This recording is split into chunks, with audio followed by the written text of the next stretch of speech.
4 राज्यों के चुनाव नतीजे आए हैं। बहुत ही उत्साहवर्धक परिणाम है। ये उनके लिए उत्साहवर्धक है जो देश के सामान्य मानवी के कल्याण के लिए कमिटेड है, जो देश के उज्जवल भविष्य के लिए समर्पित है,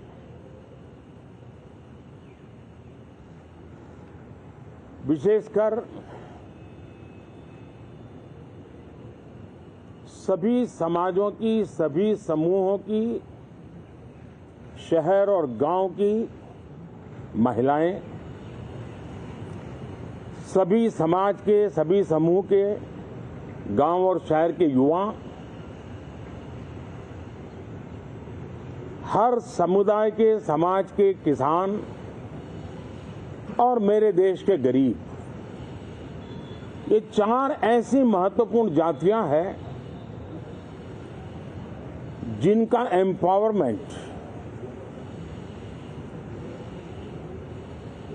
उनके भविष्य को सुनिश्चित करने वाली ठोस योजनाएं और लास्ट माइल डिलीवरी,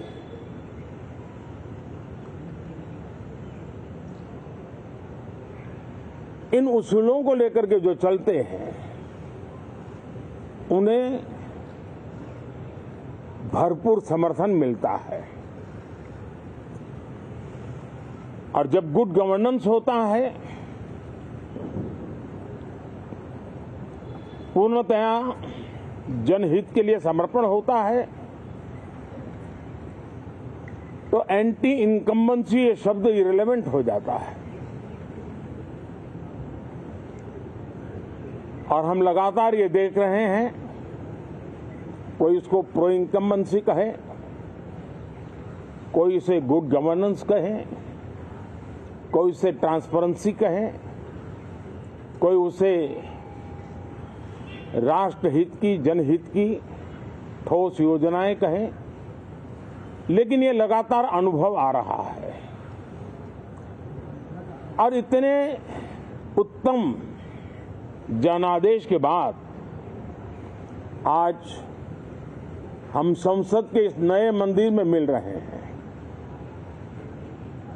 इस संसद भवन के नए परिसर का उद्घाटन हुआ, तब तो एक छोटा सा सत्र था, ऐतिहासिक निर्णय हुआ था, लेकिन इस बार लंबे समय तक इस सदन में कार्य करने का अवसर मिलेगा।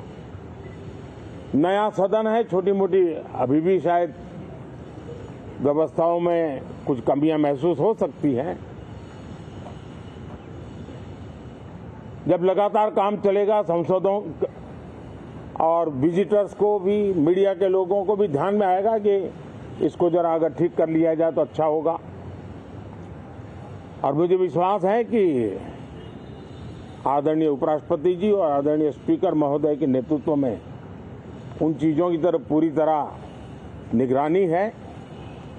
और आपसे भी मैं कहूंगा, कोई चीज ऐसी छोटी मोटी आपके ध्यान में आए तो जरूर आप ध्यान आकर्षित करना, क्योंकि ये चीजें जब बनती हैं तो आवश्यकता के अनुसार बदलाव की भी जरूरत होती है। देश ने नकारात्मकता को नकारा है। मैं लगातार सत्र के प्रारंभ में विपक्ष के साथियों के साथ हमारा विचार विमर्श होता है, हमारी मेन टीम उनसे चर्चा करती है। मिलकर के भी सबके सहयोग के लिए हम हमेशा प्रार्थना करते हैं, आग्रह करते हैं। इस बार भी इस प्रकार की सारी प्रक्रियाएं कर ली गई हैं। और आपके माध्यम से भी मैं सार्वजनिक रूप से हमेशा हमारे सभी सांसदों से आग्रह करता हूं,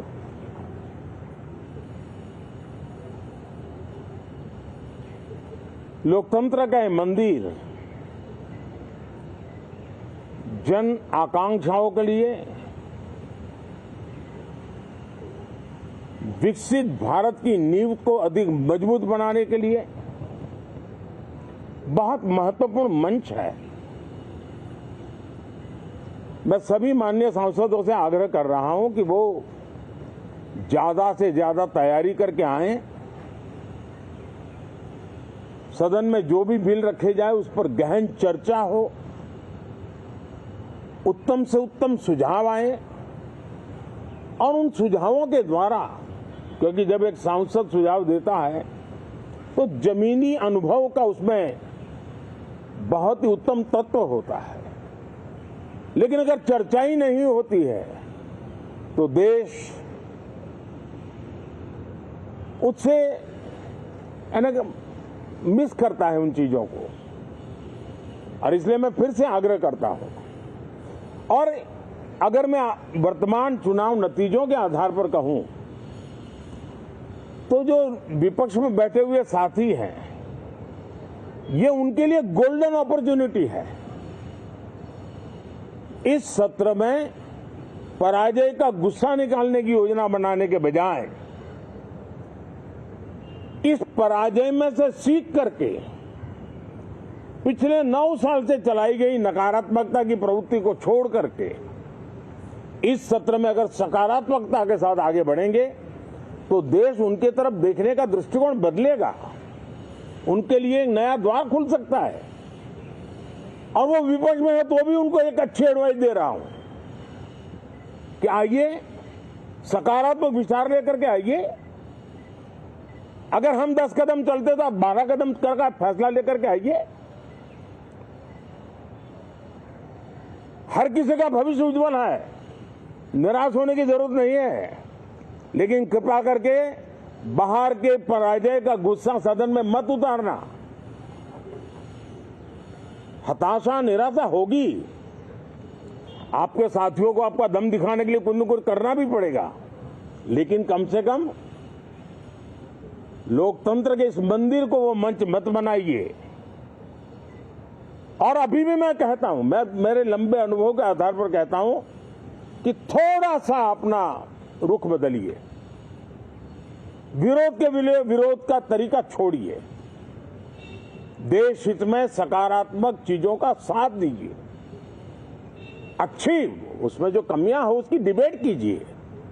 आप देखिए देश के मन में आज जो ऐसी कुछ बातों पर नफरत पैदा हो रही है, हो सकता है वो मोहब्बत में बदल जाए, तो मौका है, ये मौका जाने मत दीजिए। और इसलिए हर बार मैं करबद्ध प्रार्थना करता रहा हूं कि सदन में सहयोग दीजिए। आज मैं राजनीतिक दृष्टिकोण से भी कहना चाहता हूं कि आपका भी भला इसमें है कि आप देश को सकारात्मकता का संदेश दें, आपकी छवि नफरत की और नकारात्मकता की बने, वो लोकतंत्र के लिए अच्छा नहीं है। लोकतंत्र में विपक्ष भी इतना ही महत्वपूर्ण है, उतना ही मूल्यवान है और उतना ही सामर्थ्यवान भी होना चाहिए। और लोकतंत्र की भलाई के लिए मैं फिर से एक बार अपनी ये भावना को प्रकट करता हूं। 2047 अब देश विकसित होने के लक्ष्य में लंबा इंतजार करना नहीं चाहता। समाज के हर वर्ग में यह भाव पैदा हुआ है कि बस आगे बढ़ना है। इस भावना को हमारे सभी माननीय सांसद आदर करते हुए सदन को उस मजबूती से आगे बढ़ाएं, यही मेरी उनसे प्रार्थना है। आप सबको भी साथियों मेरी बहुत बहुत शुभकामनाएं हैं। बहुत बहुत धन्यवाद।